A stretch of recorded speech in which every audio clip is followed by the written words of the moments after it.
You're listening to Pre-Market Prep. I'm Brianna Valesky in for Joel Elconin. We're joined by Chris Versace, and he's a co-portfolio manager for a couple portfolios at TheStreet, which is a new position for you, Chris. Can you tell us a little bit about that?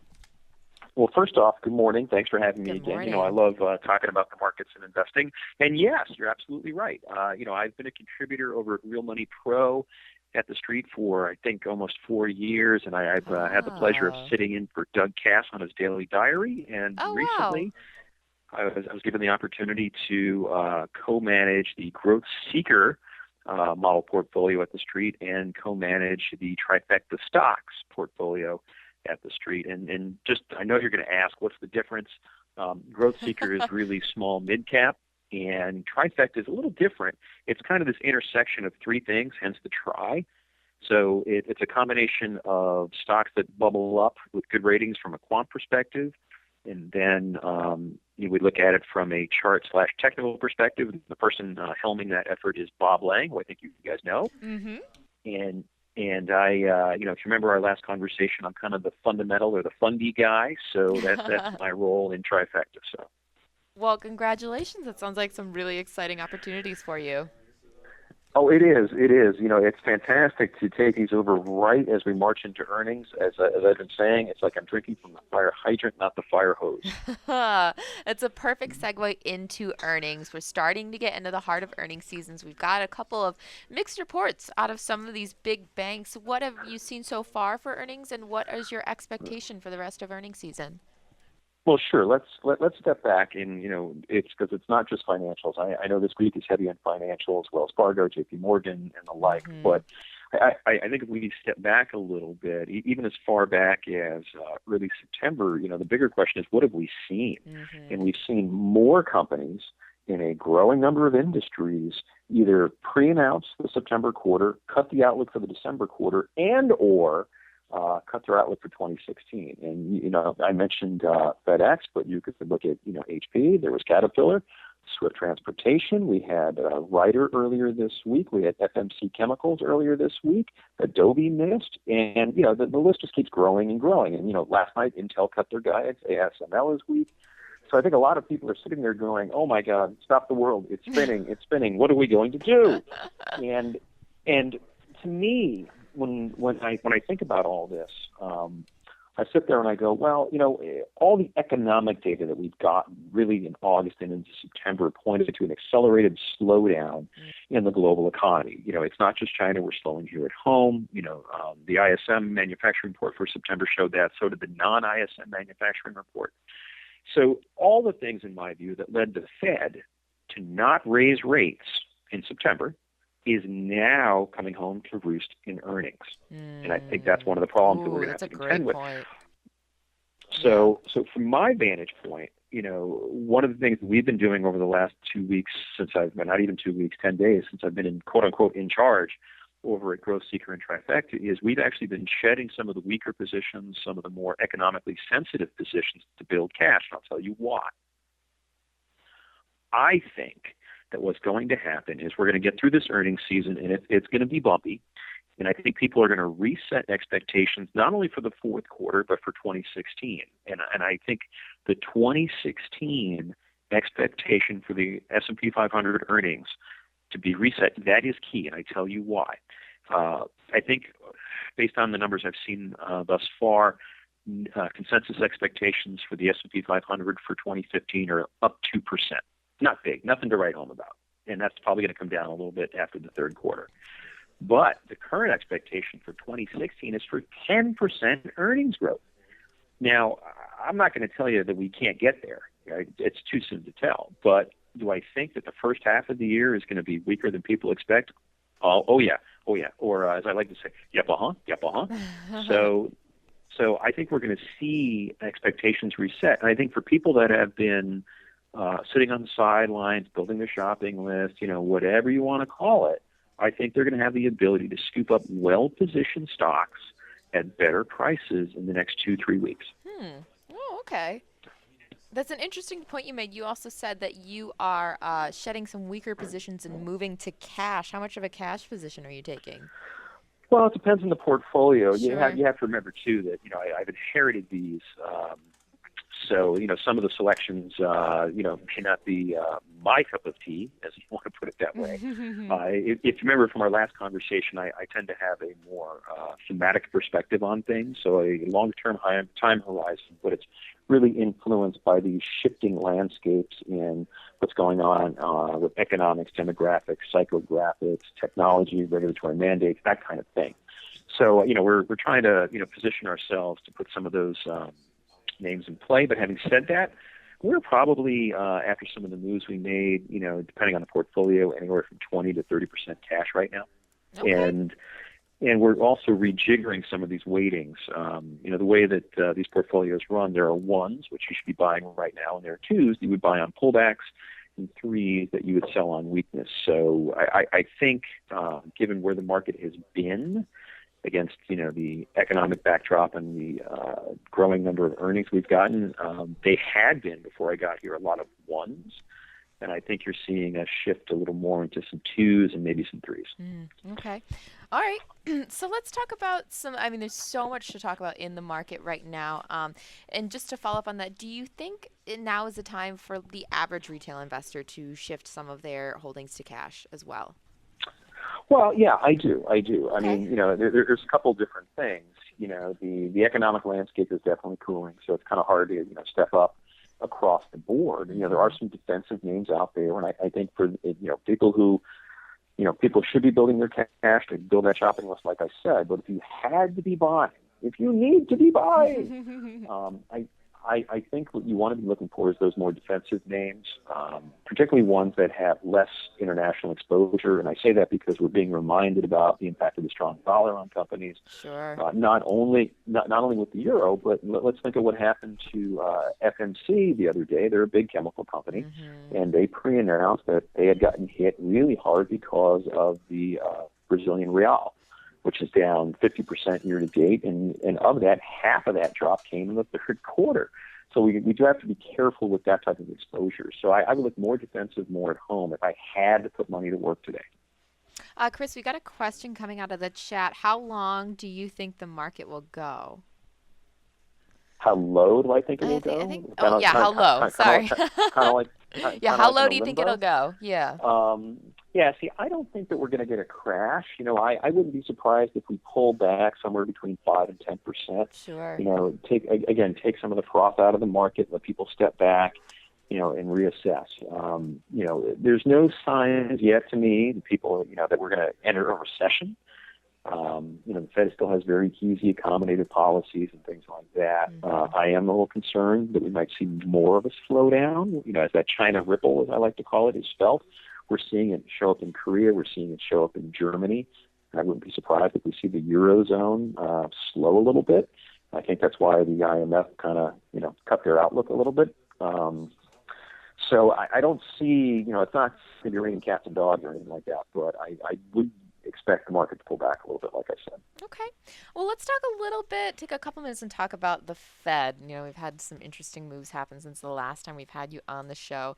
I know with the last statement, they had most Fed officers are expecting a rate hike this year. A couple are expecting next year. And one even said they were not thinking that we're going to get a rate hike until 2017. What are your expectations, Chris? Well, it's always a shifting landscape, right? And I'm not trying to dodge the answer there, but at the beginning of the year, I said nothing until December. And, now, throughout the summer, as we saw a lot of that data come in and really the lack of inflation, that has really kind of had me push it into 2016. So the current consensus is March or April. That gives us about, 5-6 months, something like that.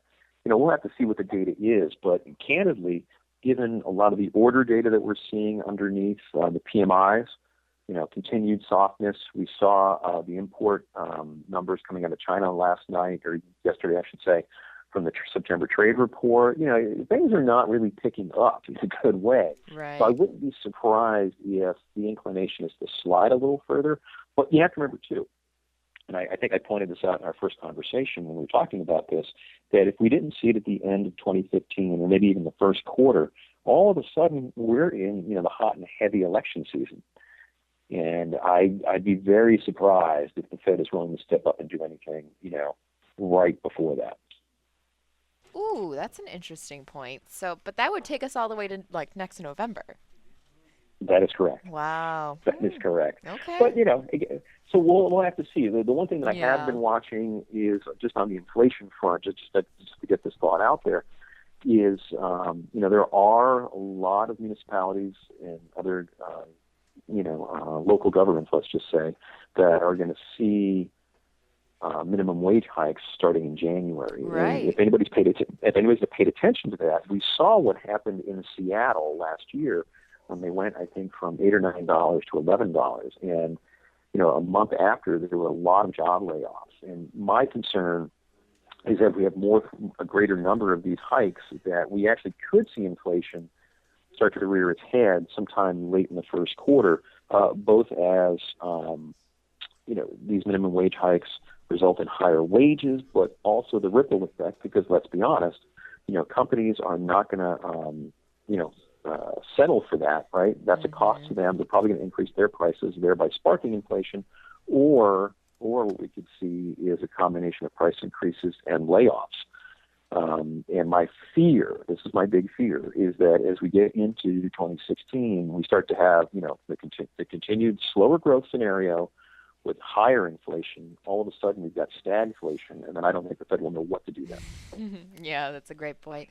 Well, let's definitely talk about some individual equities. We do love to get into that on the show. Sure. I don't think there's any way we cannot talk about Twitter. So much fundamental news over the past week. Jack Dorsey being announced as the permanent CEO, doing layoffs at the company just this morning. Jack Dorsey's retweeting that they have a new chairman of the board. I mean, what are your long and short-term expectations for Twitter right now? Well, I have to be honest with you. I kind of sit there and I scratch my head at Twitter. And I say that because I see the landscape really changing in terms of messaging and what people are doing.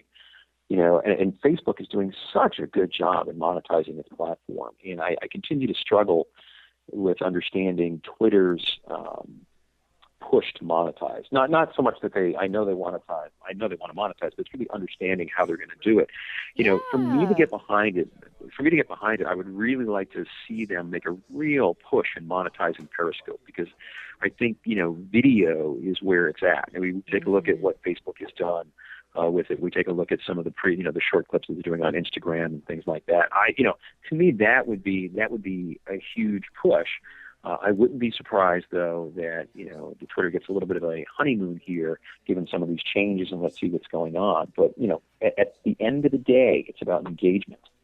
If we were to compare contrast Facebook versus Twitter, the number of users over at Twitter has either slowed or stalled in terms of growth, and over at Facebook it continues to grow, and they have multiple platforms. Oh yeah. So that to me, that's the crux of things. We can do layoffs, but you can't cut your way to growth.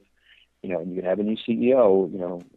Great. But he's not even a new CEO. He's a founder. He's not Yeah, even the new CEO. Well, but I get this your is point. also, Yeah. but too, this has also led Yeah. to, is he Steve Jobs too? And we'll see how all that plays out. But if you remember, too, that when Jobs first got there, back to Apple, it was not exactly smooth sailing.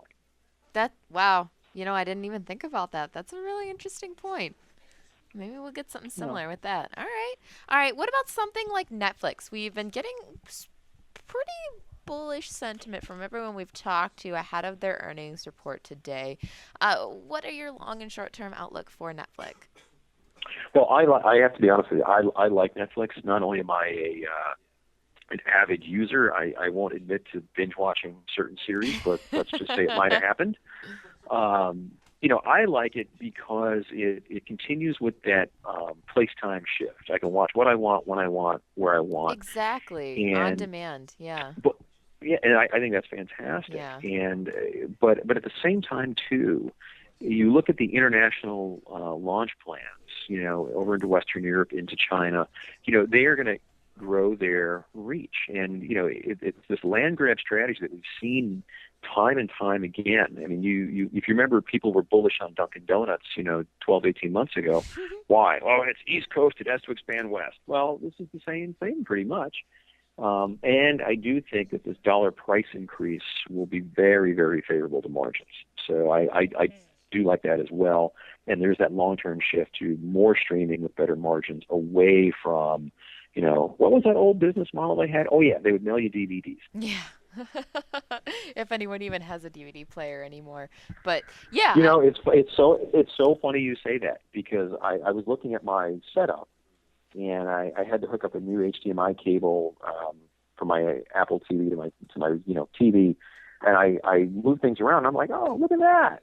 Oh yeah, the old Sony DVD player that's not even plugged in anymore. How about that? right. Yep, exactly. I may or may not admit that I still have a box TV with a VHS player that I actually hook my Blu-ray player up to, and I get made fun of to no avail, but it still works. I'm not throwing it out yet. No. One last thing let's take a look at. We've been talking about the biotechs this morning, just over the hmm overall sector, looking at the IBB. It's looking kind of green this morning. What's your take on the biotech sector?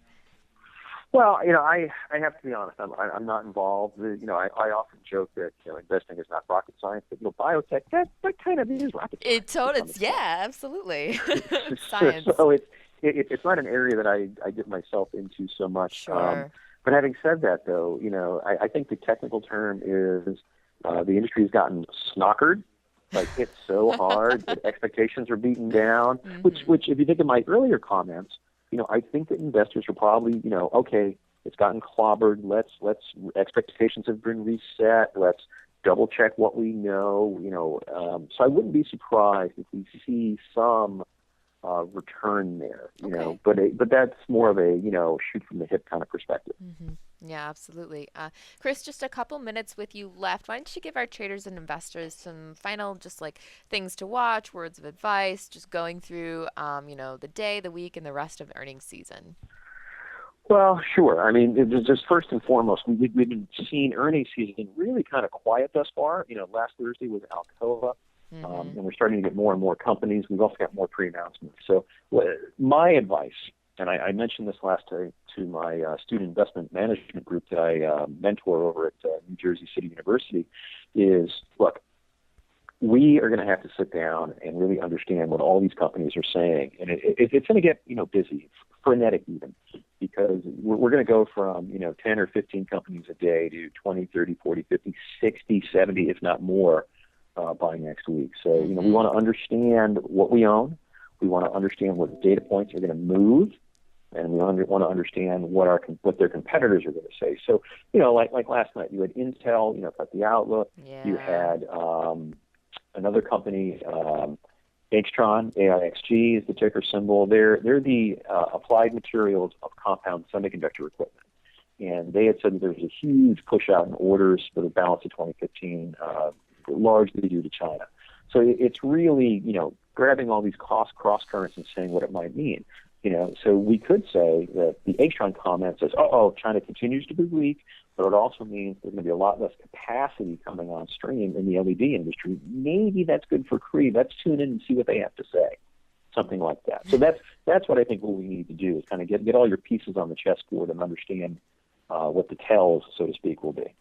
We've been on the line with Chris Versace. He is a co-portfolio manager for a couple portfolios at TheStreet. We can fill you in on those later. Chris, thank you so much for joining us on the show today. We'll definitely have to have you back on again soon. Oh, would love to do it. Thank you so much. All right, you have a great day.